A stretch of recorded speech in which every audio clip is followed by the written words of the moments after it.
On sait il y a quelques instants, la force conjointe, la force unifiée des États du Sahel est déjà active sur le terrain. Elle a enregistré des résultats probants sur le terrain. Je vous amène au cœur de l'opération Yereko 2 suivant.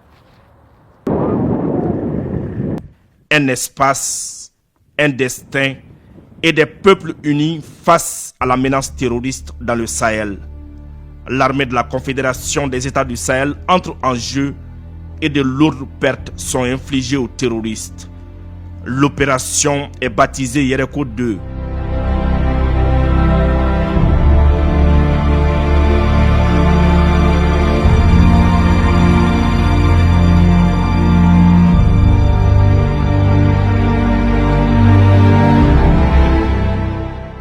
La stratégie était bien ficelée.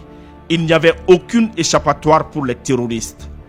L'expérience malienne, ajoutée à l'expertise burkinabé, appuyée par la force de frappe nigérienne, ont permis de remporter des victoires sur l'ennemi dans le Gourmand.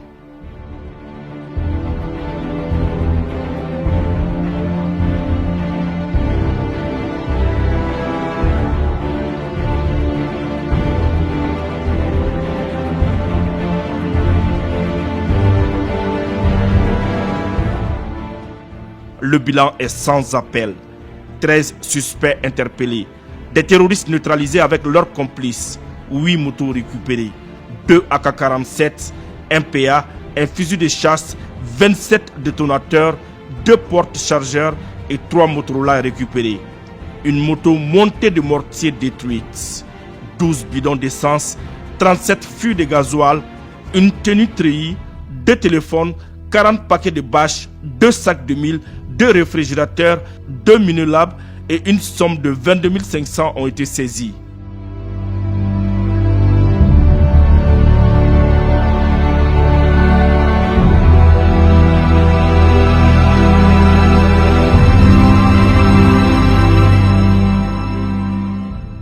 C'est le vœu de tout militaire d'abord de participer à des opérations conjointes, et particulièrement pour nous dans le cadre de l'AES. Cette pensée est d'autant plus positive que j'ai participé non seulement à la mise à jour du CONOPS de l'opération à l'OPLAN, et aujourd'hui je suis sur le terrain dans le cadre de l'exécution de cette même opération qui est à sa deuxième phase.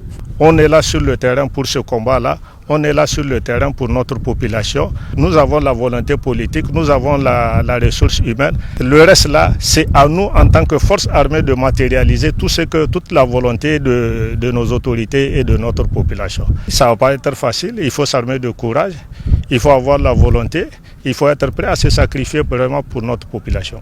La zone des 3 frontières, il faudra le dire, est une zone à fort enjeu sécuritaire.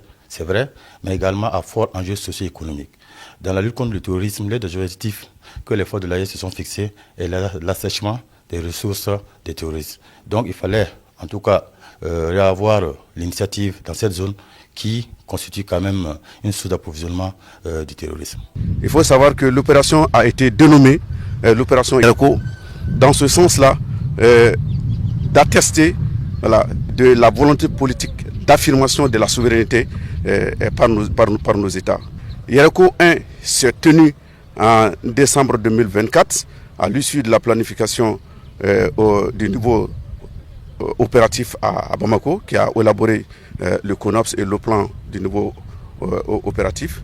Et l'opération que nous venons juste de mener en ce fin février et début mars, dénommée Yereko 2, consécutive à l'opération Yereko 1, prend en compte certaines difficultés rencontrées au niveau de l'opération Yereko 1, parce qu'à l'issue de l'opération Yereko 1, les chefs d'état-major des 3 armées se sont réunis pour faire une appréciation, pour faire un retour d'expérience. Ce sont ces retours d'expérience qu'on a pris en compte pour pouvoir faire de cette opération Yereko 2 une opération à succès. Le ton est ainsi donné avec cette opération de la force unifiée dans les localités de Tessit, Tira, Marcoy et alentours. C'est désormais une armée au service des peuples de la Confédération avec comme seul objectif d'éradiquer le terrorisme dans le Sahel.